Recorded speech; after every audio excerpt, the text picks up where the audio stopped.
Innal hamdalillah nahmaduhu wa nasta'inuhu wa nastaghfiruh wa na'udzu billahi min sururi anfusina wa min sayyiati a'malina man yahdihillahu fala mudilla lahu wa man yudlil fala hadiya lahu asyhadu an la ilaha illallah wa asyhadu anna Muhammadan 'abduhu wa rasuluh. Allahumma salli wa sallim ala habibina wa qudwatina Muhammad sallallahu alaihi wa ala alihi wa sallam wa man sara ala nahjihi wa ihtada bihadihi wa da'a bida'watihi ila yaumiddin, amma ba'd. Qala Allah tabaraka wa ta'ala fi kitabihil aziz, a'udzu billahi minasy syaithanir rajim. Ya ayyuhalladzina amanu taqullaha haqqa tuqatih wa la tamutunna illa wa antum muslimun. Wa qala jalla wa ala ya ayyuhan nasu taqu rabbakumul ladzi khalaqakum min nafsin wahidah wa khalaqa minha zawjaha wa batha minhuma rijalan katsiran wa nisaa'a wattaqullaha alladzi tasaaluna bihi wal arham innallaha kana 'alaikum raqiba. Wa qala jalla jalaluhu ya ayyuhalladzina amanu taqullaha wa qulu qawlan sadida yuslih lakum a'malakum wa yaghfir lakum dhunubakum wa man yuti'illaha wa rasulahu faqad faza fawzan 'azima, amma ba'd. Ma'asyiral muslimin wa zumratal mu'minin ahabakumullah. Para jamaah sidang salat Jumat, saudara-saudaraku yang mencintai sunnah dan dicintai oleh Allah Azza wa Jal.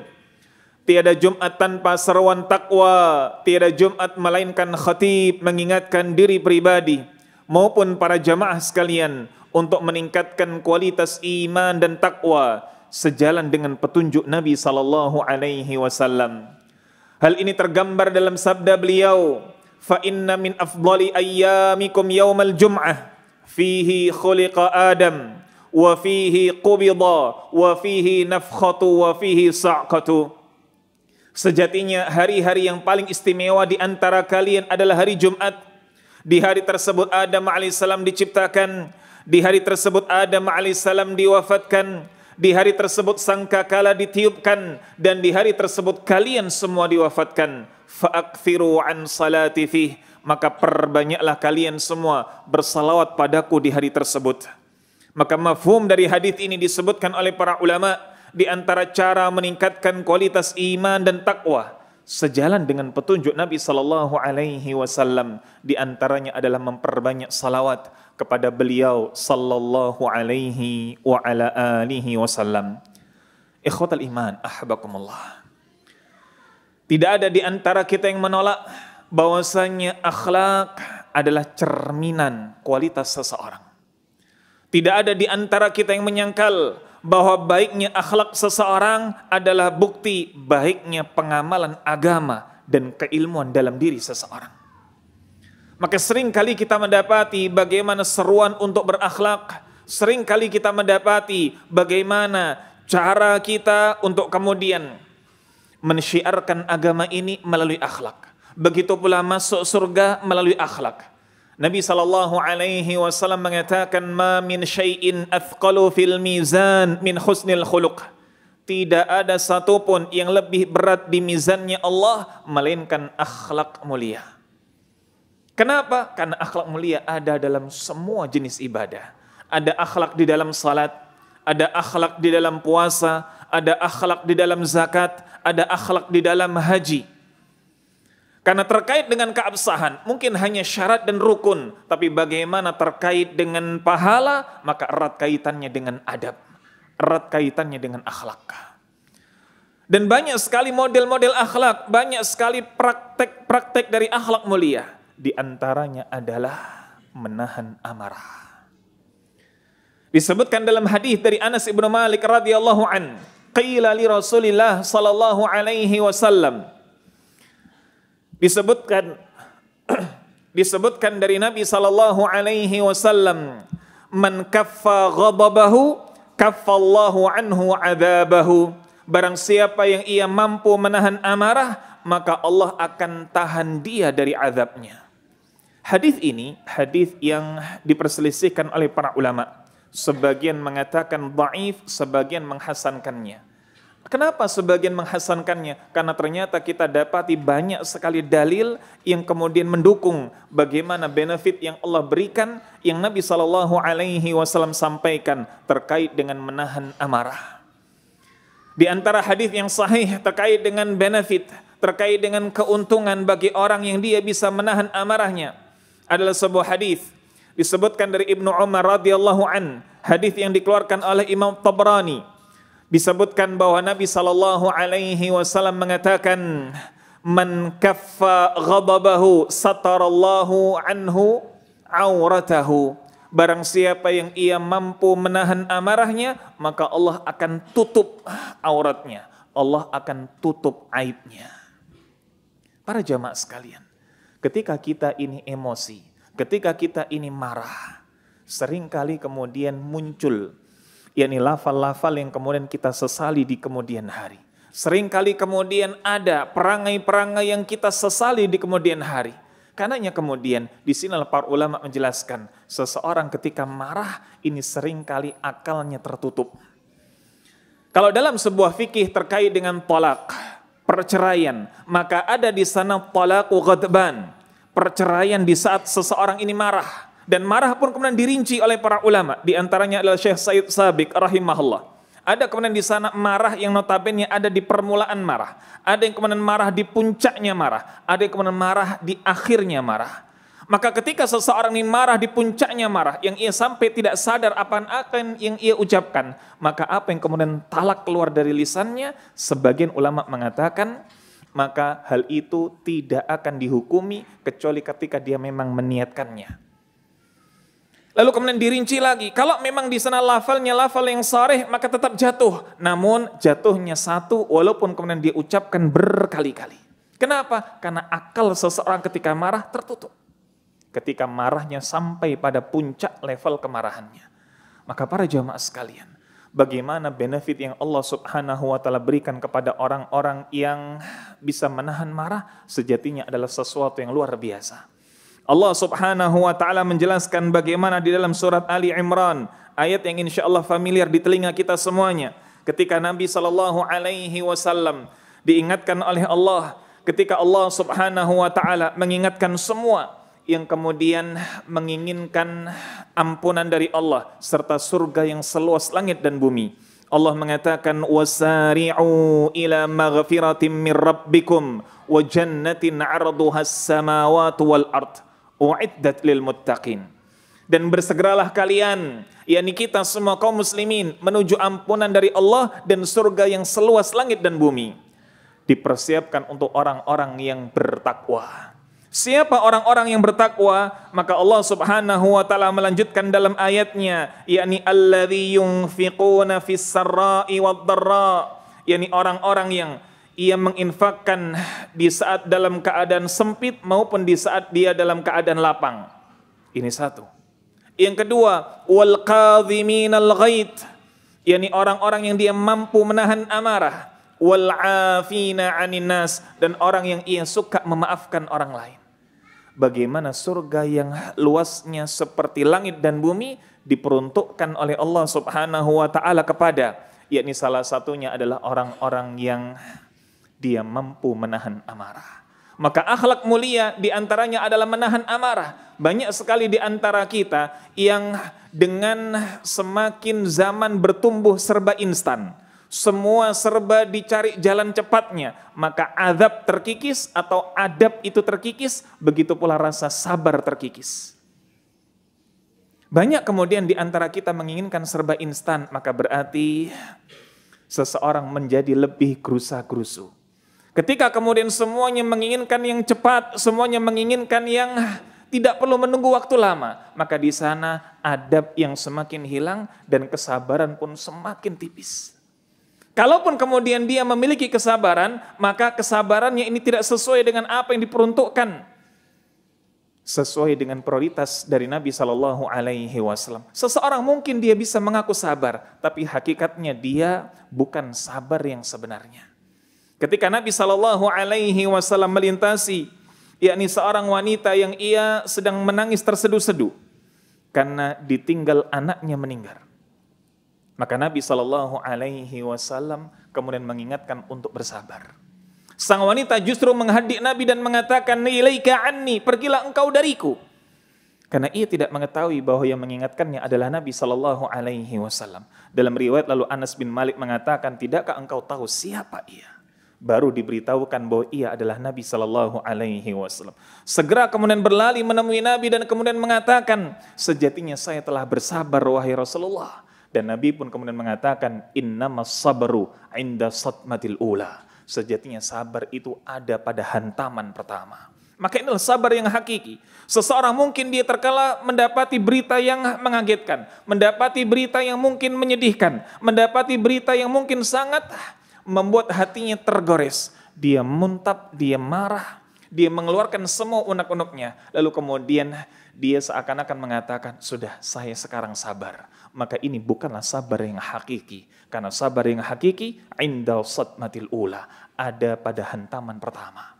Dan subhanallah, dalam sebuah hadis yang lain, ketika menggambarkan bagaimana orang-orang yang mampu menahan amarahnya, dalam sebuah hadis dikeluarkan oleh Imam Tirmidzi, ini hadis yang perlu menjadi motivasi bagi kita semua tanpa terkecuali. Nabi Shallallahu Alaihi Wasallam mengatakan, man kadhamal ghaid wa huwa yaqdiru ala ayyanafidhahu da'allahu ala ru'usil khalaik yaumal qiyamah.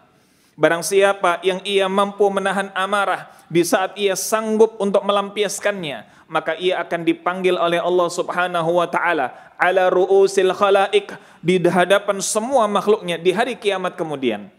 Apa yang kemudian diminta? Apa yang kemudian diperintahkan oleh Allah Subhanahu wa taala? Nabi Shallallahu Alaihi Wasallam mengatakan, hatta yukhayyirahu fi ayyir huril ain. Maka kemudian dia diperintahkan untuk memilih bidadari mana yang ia kehendaki. Benefit yang luar biasa. Seseorang yang dia mampu menahan amarahnya dan dia sanggup. Karena ada seseorang yang dia tidak bisa menahan amarah karena dia punya wewenang. Seorang bos, dia tidak bisa kemudian menahan amarahnya kepada bawahannya.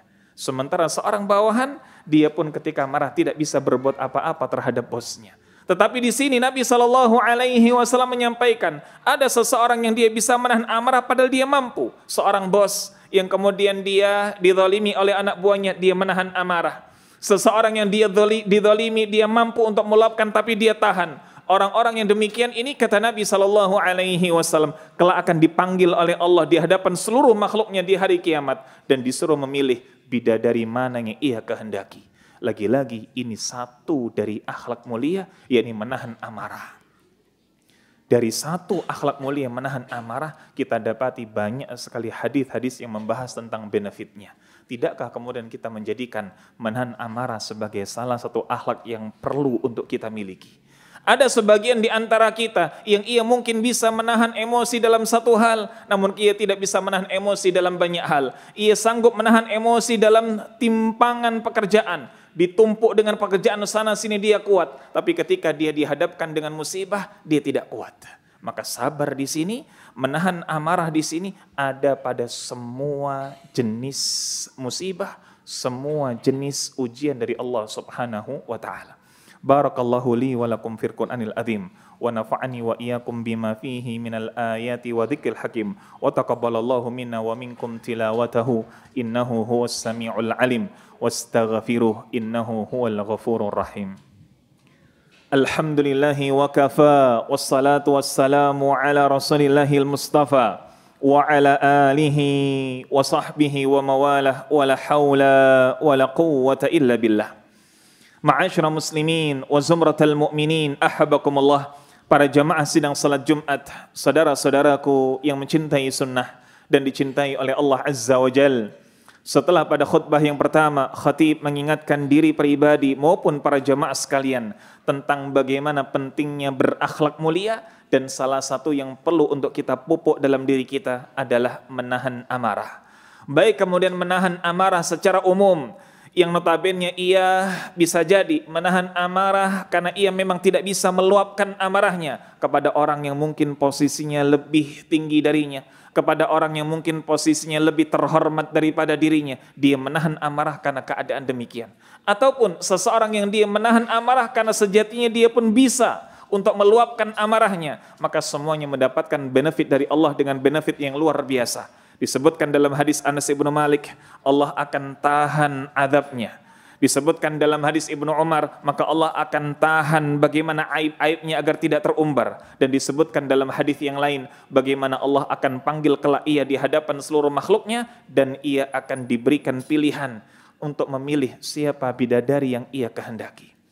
Maka para jamaah sekalian, pada kesempatan khutbah yang kedua ini, izinkan khatib untuk mengingatkan bahwa bagaimana praktek dari menahan amarah, hal yang tidak boleh kita lupakan, bagaimana menahan amarah di tengah-tengah keluarga. Ada seseorang yang ia mampu bersabar di kantornya. Ada orang-orang yang dia mampu bersabar dengan teman-teman seperjuangannya. Ada orang-orang yang dia mampu bersabar dengan teman-teman sesama hobinya. Tapi ia menjadi sumbu pendek ketika di hadapan pasangannya. Ia menjadi sumbu pendek di hadapan anaknya. Subhanallah.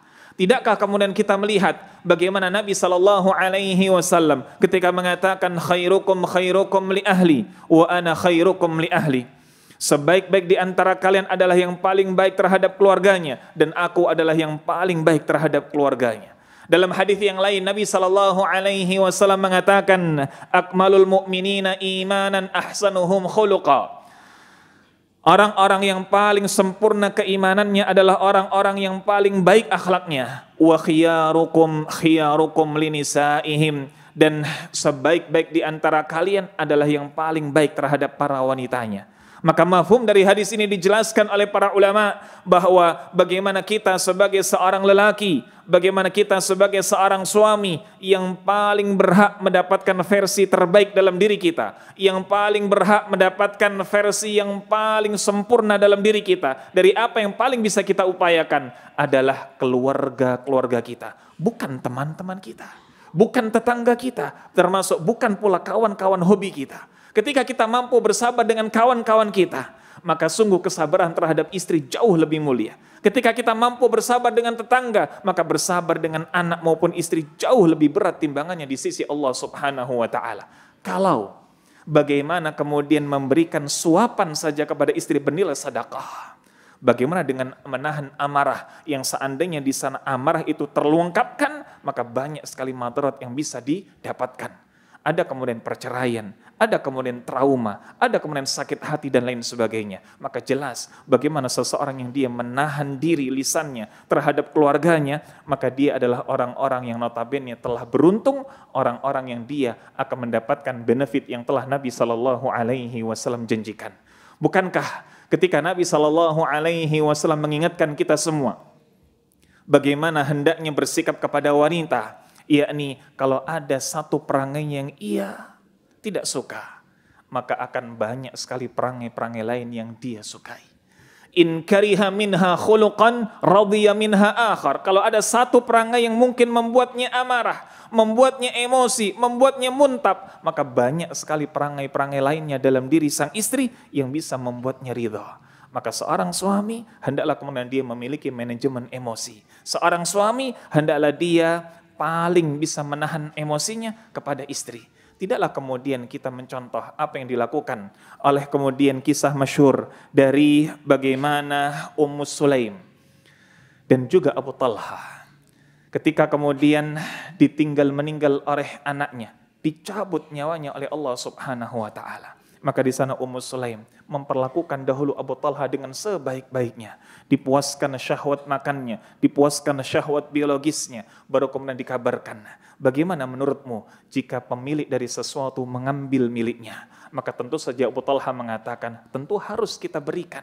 Disitulah kemudian Ummu Sulaim mengatakan bahwa anak kita telah diambil oleh pemiliknya. Ini adalah bukti bagaimana seorang wanita bisa menahan emosinya. Karena yang namanya emosi bukan hanya kemudian apa-apa yang ketika dia dizalimi lalu kemudian dia marah. Tidak, emosi adalah bagaimana dia memendam, memanage apa yang ada bergejolak di dalam hatinya, lalu ia tampilkan dengan penuh ma'ruf. Dia tampilkan dengan kemaslahatan tertinggi. Ini manajemen emosi. Kalau seorang wanita yang notabene adalah makmum bisa menahan emosi seperti ini, maka kita sebagai pemimpin rumah tangga layak untuk kemudian bisa lebih menahan diri kita, menahan emosi yang tentu saja bagi kita insya Allah ganjaran yang tinggi. Allahumma salli ala Muhammad wa ala ali Muhammad kama sallaita ala Ibrahim wa ala ali Ibrahim innaka Hamidum Majid.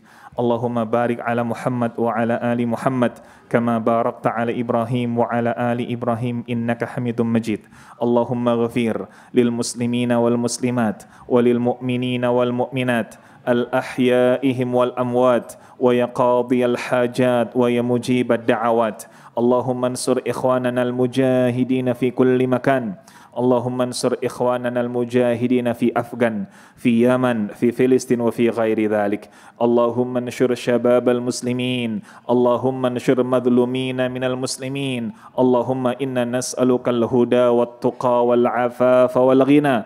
Allahumma inna nas'aluka ilman nafi'an wa na'udzu bika min ilmin la yanfa' wa min qalbin la yakhsha' wa min nafsin la tasba' wa min da'watin la yusma' aw du'ain la yustajabu lah. Allahumma inna na'udzu bika min haula'il arba'. Rabbana hab lana min azwajina wa dhurriyyatina qurrata a'yun waj'alna lil muttaqina imama. Rabbana atina fid dunya hasanah wa fil akhirati hasanah wa fil akhirati hasanah wa qina adzaban nar wa qina adzaban nar. Aqimis salah.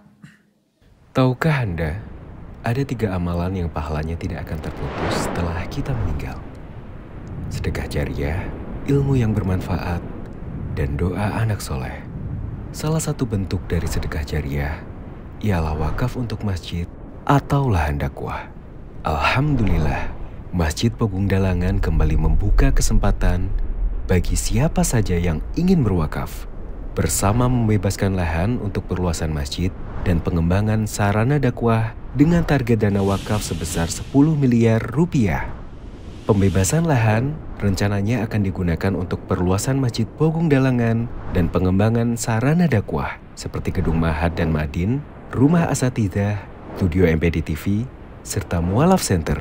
Insya Allah, target kebutuhan akan berkembang menyesuaikan kesepakatan dengan pemilik lahan. Semoga Allah mudahkan. Mari bergabung bersama kami dan raih pahala jariah, baik atas nama diri sendiri maupun orang-orang yang kita cintai. Penyaluran dana wakaf dapat dilakukan melalui rekening wakaf berikut: 888 786 0004 atas nama Masjid Pogung Dalangan, atau scan secara langsung kode kris berikut. Untuk konfirmasi dan info lebih lanjut, silakan menghubungi kontak person kami. Jazakumullahu khairan.